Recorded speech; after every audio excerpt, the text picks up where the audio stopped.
मित्रों, मृत्यु एक ऐसा सच है जिसे चाहकर भी झुटलाया नहीं जा सकता।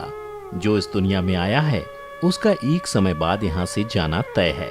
वहीं अगर हम आपसे पूछें कि वो दिन कौन सा है या फिर वो कौन सी जगह है जहां आप मरने वाले हैं, तो निश्चित ही आपको हमारा यह प्रश्न व्यर्थ लगेगा। कल्पनाओं से भरा हमारा यह प्रश्न बिल्कुल भी गलत नहीं है, क्योंकि धर्म शास्त्रों की माने तो इन सभी सवालों के जवाब दिए गए हैं। तो चलिए जानते हैं गरुड़ पुराण के अनुसार मनुष्यों की मृत्यु कब और कैसे होती है। नमस्कार, एक बार फिर से आपका स्वागत है द डिवाइन टेल्स पर। मित्रों, गरुड़ पुराण की माने तो जिस समय मनुष्य की मृत्यु होने वाली होती है वह बोलने की कोशिश करता है लेकिन बोल नहीं पाता है। बढ़ते समय के साथ मनुष्य के बोलने की, सुनने की शक्ति नष्ट हो जाती है। उस समय शरीर से अंगूठे के बराबर आत्मा निकलती है, जिसे यमदूत पकड़कर यमलोक ले जाते हैं।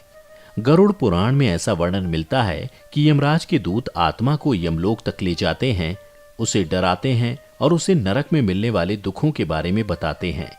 यमदूतों की ऐसी बातें सुनकर आत्मा जोर जोर से रोने लगती है। गरुड़ पुराण के मुताबिक मरते समय आत्मा शरीर के 9 द्वारों में से किसी से भी शरीर छोड़ती है। ये 9 द्वार दोनों आंखें, दोनों कान, दोनों नासिका, मुंह या फिर उत्सर्जन अंग हैं। जिस व्यक्ति की आत्मा उत्सर्जन अंग से निकलती है, मरते समय वो मल मूत्र त्याग देते हैं। हालांकि गरुड़ पुराण में इस तरह से प्राण का त्यागना अच्छा नहीं माना जाता। गरुड़ पुराण में भगवान विष्णु गरुड़ को बताते हुए कहते हैं कि जो लोग मोह माया में फंसे होते हैं और वहीं उनके अंदर जीने की तमन्ना बहुत ज्यादा होती है, इसके साथ ही परिजनों की और भी मोह ज्यादा होता है, ऐसे लोगों की मृत्यु निकट आने पर आंखें काम करना बंद कर देती हैं, कान से सुनाई देना बंद हो जाता है, कफ अधिक होने लगता है और वो चाहकर भी कुछ बोल नहीं पाता। ऐसे लोग परिवार के मोह के कारण प्राण नहीं छोड़ना चाहते।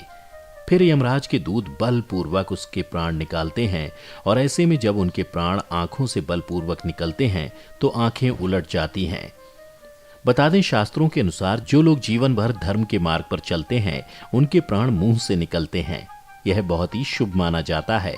इसके साथ ही जिन लोगों के प्राण मुंह से निकलते हैं उन्हें यमलोक में बहुत कष्ट नहीं भोगना पड़ता।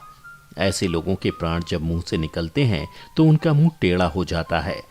शास्त्रों के अनुसार नाक से प्राणों का निकलना भी बहुत शुभ माना जाता है। गरुड़ पुराण के मुताबिक इस तरह से उन्हीं लोगों के प्राण निकलते हैं जिन्होंने परिवार में रहते हुए सारे फर्ज निभाए हों और मन को वैरागी भी बना लिया हो। बता दें, मौत से पहले आत्मा शरीर से निकलकर कुछ देर तक अचेत अवस्था में रहती है। आत्मा को इस प्रकार का अनुभव होता है जैसे कठिन परिश्रम से थका हुआ मनुष्य गहरी निद्रा में होता है, लेकिन कुछ पल में यह अचेत से सचेत हो जाती है और उठकर खड़ी हो जाती है। मित्रों, जब व्यक्ति के शरीर से आत्मा निकलती है तब उसे कुछ समय तक पता ही नहीं चलता कि वह शरीर से अलग है। वह उसी प्रकार व्यवहार करती है जैसे शरीर में रहते हुए उसका व्यवहार था। आत्मा अपने सगे संबंधियों को आवाज देती है पर वो सुन नहीं पाते हैं, जिसके चलते आत्मा को बेचैनी और छटपटाहट होने लगती है। आत्मा परेशान होकर सभी लोगों से कुछ कहना चाहती है पर उसकी आवाज बस उस तक ही गूंज कर रह जाती है, क्योंकि वह भौतिक नहीं अभौतिक ध्वनि होती है और मनुष्य केवल भौतिक चीजों को ही महसूस कर सकता है। शरीर के मृत हो जाने पर आत्मा अपने परिजनों को रोते बिलखते देखकर दुखी होती है और खुद भी दुख से परेशान होकर रोती है, लेकिन उसके वश में कुछ नहीं होता। वह लाचार होकर सब कुछ देखने और अपने जीवन काल में किए गए कर्मों को याद करके दुखी होती है। यम के दूत आत्मा से कहते हैं कि चलो अब यहां से चलने का समय आ गया है, और कर्मों के अनुसार उसे लेकर यम मार्ग की ओर चल पड़ते हैं। वहीं मृत्यु के बाद मनुष्य के कर्मों के अनुसार उसे स्वर्ग या नरक मिलता है।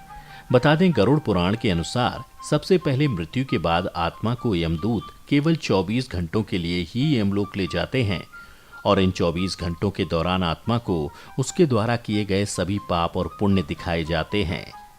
इसके बाद उस आत्मा को फिर से वहीं छोड़ दिया जाता है जहां उसने अपने प्राणों का त्याग किया था, और अगले 13 दिनों तक यह आत्मा वहीं रहती है। जब उस आत्मा के धरती पर 13 दिन बीत जाते हैं तब उसे वापस यमलोक ले जाया जाता है। मित्रों, बता दें, मृत्यु के बाद जीवात्मा को यमलोक के मार्ग में कई प्रकार की बाधाओं का सामना करना पड़ता है। जो अच्छी आत्माएं होती हैं उन्हें इन बाधाओं से कोई फर्क नहीं पड़ता, वहीं बुरी आत्माओं को कई प्रकार की यातनाओं का सामना करना पड़ता है। तो मित्रों, आपने देखा कि गरुड़ पुराण के अनुसार मनुष्यों की मृत्यु कब और कैसे होती है। इसके साथ ही आपने देखा कि आत्मा शरीर से कैसे निकलती है। आज की इस वीडियो में बस इतना ही। हम उम्मीद करते हैं कि हमारी वीडियो के जरिए आपको कई सवालों के जवाब मिल गए होंगे। अगर ये वीडियो पसंद आई हो तो इसे लाइक और शेयर जरूर कीजिएगा। अगर आपने हमारे चैनल को सब्सक्राइब नहीं किया है तो जरूर करिए। इसके साथ ही मुझे दें इजाजत, और हाँ, वीडियो को अंत तक देखने के लिए आपका बहुत बहुत शुक्रिया।